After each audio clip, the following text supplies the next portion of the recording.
Students, आज हम last video से आगे चल रहे हैं। लास्ट वीडियो में हमने ट्रांसपोर्ट नंबर पढ़ा था और अब हम आगे चल रहे हैं experimental determination and factors influencing transport number. मतलब वो अभिकारक या वो कारक जो कि ट्रांसपोर्ट नंबर को प्रभावित करते हैं। तो लास्ट वीडियो था उसमें हमने हिटार्फ विधि पढ़ी थी। हिटार्फ के द्वारा हम कैसे अभिगमनांक का निर्धारण करते हैं। और अब हम देख रहे हैं हिटार्फ विधि के दोष, यानी कुछ ना कुछ समस्याएं हिटार्फ विधि के साथ आ रही थी।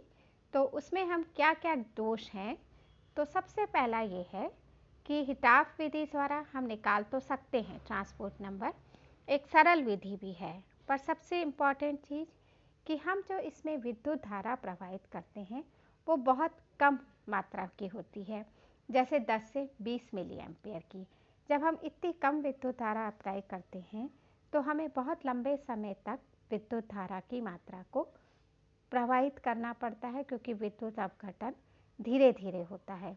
इसलिए इस विधि में समय ज़्यादा लगता है, यानी कम से कम हमें 2 से 3 घंटे तक इस एक्सपेरिमेंट को करना पड़ता है। दूसरा कारण है कि विद्युत अपघटन के कारण क्या होगा, थोड़ी सी सांद्रता में परिवर्तन इलेक्ट्रोलाइट की होता है, और जिसके कारण जो अभिगमनांकों के या ट्रांसपोर्ट नंबर्स के जो मान हैं वो किसी निश्चित कंसंट्रेशन के लिए हम नहीं मान सकते, क्योंकि कंसंट्रेशन में या सांद्रता में परिवर्तन हो जाता है। तीसरा चीज़ है कि हम इसमें विसरण यानी ट्रांसपोर्ट नंबर है तो एक से दूसरी जगह फिर डिफ्यूज़न भी हो जाता है, एक दूसरी जगह पर चले भी जाते हैं और उस मात्रा में आपस में ये मिल जाते हैं, और मिलने की वजह से फिर जो रिजल्ट्स हैं वो उतने सही नहीं आते। तो हम दूसरी विधि काम में लेते हैं और जो अधिक सरल विधि है उसे काम में लेते हैं। उसको हम क्या कहते हैं, चल सीमा विधि। और इसमें भी समय लगता है, सांद्रता में परिवर्तन भी हो सकता है, परंतु ये रिजल्ट्स अच्छे देती है और हिटार्फ की तुलना में ये थोड़ी इजी है। तो अब हम पढ़ते हैं चल सीमा विधि में। तो ये हमारा चल सीमा विधि का एक्सपेरिमेंट है। तो आप सबसे पहले एक्सपेरिमेंट को हम समझते हैं। इस विधि में हम क्या कर रहे हैं, हमने एक ऐसा एक्सपेरिमेंट लिया है जिसमें हमने मध्य भाग का एक समान व्यास वाली नली ली है ए बी, ठीक है, जिसमें हमने ऐसे ऊर्ध्वाकार वर्टिकल स्थिति में लगा दिया है। और चित्र में दिखाए अनुसार, जैसा कि डायग्राम में दिखाया जा रहा है, हमने 2 विलयन भरे हैं, HCl और कैडमियम क्लोराइड। अब हमें इसमें सबसे इम्पॉर्टेंट चीज़ जो है हमें ये लेनी है कि HCl और कैडमियम क्लोराइड में से ऋणायन तो सेम है, धनायन हमें एक हम विद्युत अपघटन लेते हैं, और दूसरा जो हमने कैडमियम क्लोराइड लिया है वो एक इंडिकेटर के रूप में काम में लिया है। और इंडिकेटर में जो धनायन है वो ऐसा होना चाहिए जिसकी गति जिस इलेक्ट्रोलाइट का हम ट्रांसपोर्ट नंबर या अभिगमनांक निकाल रहे हैं उसकी गति से कम हो। तो इसमें हम देखते हैं कि HCl और कैडमियम क्लोराइड के विलयन हमने भर दिए और उसके बीच में हमने एक बाउंड्री दिखा रखी है डार्क A डैश। अब इस विलयन में अगर ये कलर्ड होता है तो बहुत अच्छे से दिखती है, कलर्ड नहीं होता है तो हम फिर गति से देखते हैं। और हमें ये मानना है कि कैडमियम क्लोराइड जो है उसकी सांद्रता हमें ऐसी लेनी है जिसकी डेंसिटी HCl की डेंसिटी से ज़्यादा हो। कुल मिलाकर हमें ये मानना है कि कैडमियम क्लोराइड के विलयन को नीचे की तरफ रहना है, HCl के सॉल्यूशन को ऊपर की तरफ रहना है। अब हमने एक प्लेटिनम कैथोड लगा रखा है और नीचे की ओर हमने एक कैडमियम एनोड लगा रखा है, ठीक है। तो हमारे उसी तरह के 3 चैम्बर्स बन गए हैं, ऊपर की ओर का कैथोड, नीचे एनोड और बीच में हमारा मिडिल पोर्शन। हम जो है वो अगर साथ ही साथ वो सारे सिस्टम लगा रहे हैं, हमने एक बैटरी लगा दी है, एक रेजिस्टेंस लगा दिया है, मीटर भी लगा दिया है और कूलोमीटर भी लगा दिया, इन सब को हमने एक सीरीज़ में जॉइन कर दिया है। और अब हम इस तरह से इसमें विद्युत धारा प्रवाहित करते हैं।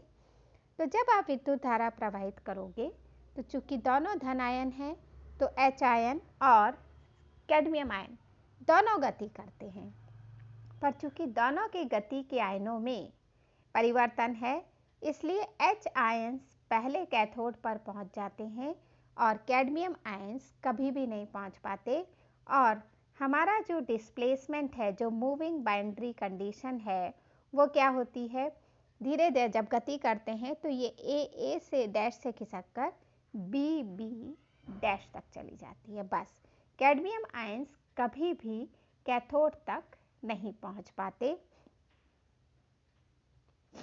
अब देखो, जब विद्युत धारा प्रवाहित की तो H और कैडमियम आयन्स कैथोड की ओर चलते हैं, क्लोराइड आयन्स नीचे की ओर चलते हैं एनोड की ओर। कैडमियम आयन्स धीमी गति के हैं इसलिए ये कभी भी हाइड्रोजन आयन तक नहीं पहुंच पाते और एक बाउंड्री बन जाती है, तीक्ष्ण सीमा। और अब हम इसमें कैलकुलेशन करते हैं कि सपोज करते हैं कि जो करंट हमने पास की है उसकी निश्चित मात्रा जब हम प्रवाहित करते हैं और मूवमेंट होता है, सीमा चल सीमा होती है, तो उस पर जो हमारी बाउंड्री है, जो सीमा है, वो ए डैश से खिसक कर बी डैश पर आ जाती है। हम कैथोडोमीटर की सहायता से इस डिस्प्लेसमेंट की दूरी को सही नहीं नाप लेते हैं, मेज़र कर लेते हैं। सपोज करते हैं कि ये विस्थापन या डिस्प्लेसमेंट L सेंटीमीटर है। अगर जो हमने नली ली है AB, उसका क्रॉस सेक्शनल एरिया या अनुप्रस्थ काट जो है वो A वर्ग सेंटीमीटर है, तो L सेंटीमीटर चलने में जो हटाया हुआ, जो वॉल्यूम हटाया गया उसका मानते हैं L इंटू AML, और HCl की अगर सांद्रता C ग्राम तुल्यांक पर लीटर है तो कैथोड पर H आयन के ग्राम तुल्यांक की संख्या, कितने H आयन्स वहाँ पहुँचे, तो हो जाएगा L into A into C divided by 1000। तो ये हमारा H ग्राम तुल्यांकों की संख्या हुई। क्योंकि 1 ग्राम तुल्यांक हाइड्रोजन आयन से 1 फैराडे विद्युत धारा को ले जाते हैं, तो हम लिख सकते हैं 1 into A into C upon 1000 Faraday. अब विद्युत धारा जो प्रवाहित की जा रही है वो कितनी है, Q upon F, Q coulomb है यानी Q अपॉन F फैराडे है, और Q किसके बराबर है, I इंटू टी के अनुसार, जो हमने Q है I इंटू टी। तो अब अभिगमनांक अगर हम लें तो वो है H आयन्स द्वारा ले जाई जाने वाली विद्युत धारा डिवाइडेड बाय पूरी विद्युत धारा। तो कितनी विद्युत धारा ले जाई जा रही है, L into A into C upon 1000, और कुल विद्युत धारा कितनी है, divided by Q upon F। या हम इसको सिंप्लीफाई करें तो ये L into A into C into F upon 1000 Q, और अगर हम फैराडे का मान रख देते हैं तो 96.5 L into A into C upon Q, तो ये विद्युत धारा की मात्रा आ जाती है जो हाइड्रोजन आयन के द्वारा ले जाई जा रही है। इसको हम उदाहरण से भी समझ सकते हैं। सपोज करते हैं कि हमने एक 0.001 NaCl विलयन में 20 मिनट तक 11 मिली एम्पियर की विद्युत धारा प्रवाहित की। इस विधि में हमने लिथियम क्लोराइड को एज ए इंडिकेटर लिया है, और जब हम लास्ट में देखते हैं तो जो हमारी बाउंड्री है वो 1 सेंटीमीटर व्यास वाली नली में से क्रॉस सेक्शनल एरिया दे दिया आपको A, कितनी विस्थापित हुई, L दिया है 13.9 सेंटीमीटर, और H और Cl का अभिगमनांक, तो H का हो जाएगा L into A into C into F upon 1000 Q। अब Q किसके बराबर है, I इंटू टी के। 20 मिनट तक यानी 20 इंटू सेकेंड्स में कन्वर्ट कर दिया इंटू 11, 10⁻³ 3। क्योंकि मिली एम्पियर है तो 10⁻³ हो गया। तो हो गया 11 × 10⁻³ इंटू 1200। या सिंपल करने पर यह आ गया, सिंपल छोड़ देते हैं, ऐसे ही रख लेते हैं। L आ गया 13.9 सेंटीमीटर, C आ गया 0.01 और A आ गया πr²। R दे रखा है आपको रेडियस, तो हमने उससे कैलकुलेट किया सॉरी। और इन सब की वैल्यूज जब हमने रखी तो ये सिंपली आई 0.80। ये आ गई हाइड्रोजन की, क्लोराइड की हो जाएगी 1 - हाइड्रोजन, तो हो गई 0.20। अब हम आते हैं नेक्स्ट टॉपिक पर, और नेक्स्ट टॉपिक में वो फैक्टर्स आ रहे हैं जो हमें ट्रांसपोर्ट नंबर को प्रभावित करते हैं। तो विद्युत वाहक बल है ना, तो विशेष प्रकार की सांद्रता सेलों के विद्युत वाहक बलों के निर्धारण पर निर्भर ईएमएफ मेथड है, जिससे कि हम फैक्टर्स देखते हैं। फैक्टर्स इन्फ्लुएंसिंग, कौन कौन से फैक्टर्स हैं, ईएमएफ को हम बाद में पढ़ते हैं। ईएमएफ मेथड है, जैसे चल सीमा मेथड था ऐसे ही ईएमएफ मेथड है, और इसके द्वारा भी हम ट्रांसपोर्ट नंबर निकाल सकते हैं। अब फैक्टर्स में सबसे पहला फैक्टर है कि अभिगमनांकों यानी ट्रांसपोर्ट नंबर के मान प्रयुक्त विद्युत वाहक बल और विद्युत धारा के सामर्थ्य पर निर्भर नहीं करते। यानी कितनी करंट हमने पास की या कितना पोटेंशियल हमने उस पर लगाया है, इस पे हमारा ट्रांसपोर्ट नंबर निर्भर नहीं करता। दूसरी चीज, विद्युत अपघटय की सांद्रता का प्रभाव। सांद्रता में परिवर्तन करने से आयनों के अभिगमनांक में बहुत कम परिवर्तन होता है। विभिन्न विद्युत अपघटयों के धन आयंस, पॉजिटिव आयंस हैं, और उनके हमने ट्रांसपोर्ट नंबर्स को आगे टेबल पे दिया है, तो ये हम टेबल डिस्कस करते हैं। अलग अलग कंसंट्रेशंस पर अलग अलग पॉजिटिव आयंस लिए हैं। टेम्परेचर 25 डिग्री सेंटीग्रेड है। सपोज करते हैं कि हमने इतने सारे लिए 0.01, 0.05, 0.1, 0.2, 0.5, ठीक है। तो कंसंट्रेशन को हम बढ़ा रहे हैं। HCl में हम देखें, NaCl में हम देखें, potassium nitrate, barium chloride, potassium sulphate और कैडमियम आयोडाइड। तो इन सब में अगर आप देखो तो जो स्ट्रॉन्ग इलेक्ट्रोलाइट्स हैं उनमें बहुत ज़्यादा अंतर नहीं होता है जब हम कंसंट्रेशन को बढ़ाते हैं।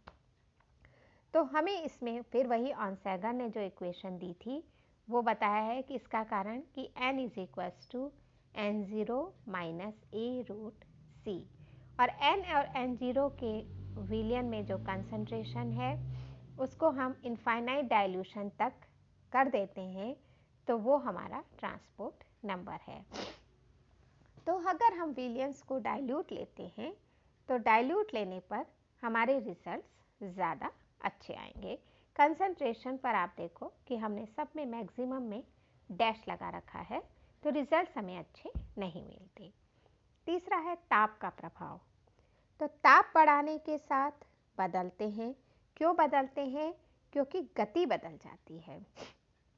धनायन और ऋणायन के अभिगमनांक बदलते हैं और प्रत्येक का मान लगभग थोड़ी देर बाद स्थिर हो जाता है, 0.5 के लगभग हो जाता है, क्योंकि जैसे जैसे हम टेम्परेचर बढ़ाते हैं तो आयन जो है वो समान गति में मूवमेंट करना शुरू कर देते हैं, इसलिए अभिगमनांक का मान भी कांस्टेंट हो जाता है। चौथा है विद्युत अपघटय की प्रकृति, और इम्पॉर्टेंट है क्योंकि अभिगमनांक जो है एक कोई कांस्टेंट फैक्टर नहीं है, ये बदलता रहता है और ये एक दूसरे के आयन पर डिपेंड करता है। जैसे सोडियम आयन लिया है तो उसका अभिगमनांक सोडियम क्लोराइड, सोडियम नाइट्रेट और सोडियम ब्रोमाइड तीनों में अलग अलग होता है। इसी प्रकार अगर क्लोराइड आयन लें तो उसका अभिगमनांक भी सोडियम क्लोराइड, पोटेशियम क्लोराइड और हाइड्रोजन क्लोराइड में अलग अलग होता है। तो हम ये कह सकते हैं कि किसी का भी अभिगमनांक जो है वो केवल आयन की गतिशीलता पर नहीं बल्कि आयनों की आपस की गतिशीलता पर निर्भर करता है जिसके साथ वह जुड़े हुए हैं। तो ये इम्पॉर्टेंट फैक्टर है। पांचवा है आयनों का जल योजन। कोई भी आयन जितना बड़ा होता है वो उतना ही कम जल योजित होता है, इसलिए उसका अभिगमनांक ज़्यादा होगा।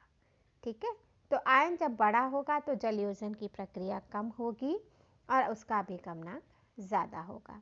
तो जैसे लिथियम है, छोटे साइज है, फिर सोडियम आयन और फिर पोटेशियम आयन। तो लिथियम और सोडियम के साइज में ज़्यादा अंतर नहीं है, इसलिए अभिगमनांक में भी नहीं है, पर पोटेशियम की साइज बड़ी है इसलिए उसका अभिगमनांक ज़्यादा है। तो लिथियम छोटा होने के कारण सोडियम व पोटेशियम की अपेक्षा अधिक जल योजित हो गया, जिससे उसका अभिगमनांक कम हो जाता है। तो जल योजन की प्रक्रिया में अभिगमनांक कम होता है। छठा है जटिल यौगिक। अगर हम कॉम्प्लेक्स मॉलिक्यूल्स बन जाते हैं अंदर, तो ये बहुत एबनॉर्मल बिहेवियर है कि अगर हम हायर कंसंट्रेशंस लेते हैं उच्च सांद्रता पर, तो कुछ आयंस या कुछ इलेक्ट्रोलाइट्स जो हैं वो एक एबनॉर्मल बिहेवियर दिखाते हैं और उस एबनॉर्मल बिहेवियर में वो कॉम्प्लेक्स बना लेते हैं। जैसे कैडमियम आयोडाइड है, पहले टूटता है कैडमियम आयन और आयोडाइड आयन में, पर फिर वापस रिएक्ट कर लेता है कैडमियम आयोडाइड प्लस 2i, तो एक कॉम्प्लेक्स बना लिया cadmium i4 to the power 2 minus. इसी तरह के कॉम्प्लेक्स फेरोसाइनाइड में बन जाते हैं और जब ये कॉम्प्लेक्स बन जाते हैं तो ये आयन कैथोड के बजाय किसकी तरफ चलना शुरू हो जाते हैं? एनोड की तरफ, क्योंकि नेगेटिव हो जाते हैं और एनोड की तरफ चलना शुरू हो जाते हैं।